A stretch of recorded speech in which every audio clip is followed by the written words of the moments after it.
தமிழகத்தில் உயர்கல்வி படிப்பவர்களின் எண்ணிக்கை 44.8% உயர்ந்துள்ளதாக உயர்கல்வித்துறை அமைச்சர் KP அன்பழகன் தெரிவித்துள்ளார்.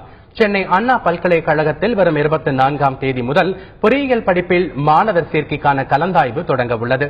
இதற்கான ஏற்பாடுகளை உயர்கல்வித்துறை அமைச்சர் அன்பழகன் இன்று பார்வையிட்டார். பின்னர் செய்தியாளர்களிடம் பேசிய அவர், தமிழகத்தில் கடந்த 5 ஆண்டுகளில் 67 புதிய கல்லூரிகளுக்கு அனுமதி வழங்கப்பட்டுள்ளதாக கூறினார். மேலும் 21% இருந்த உயர்கல்வி படிப்பவர்களின் எண்ணிக்கை 44.8% உயர்ந்துள்ளதாக கூறினார்.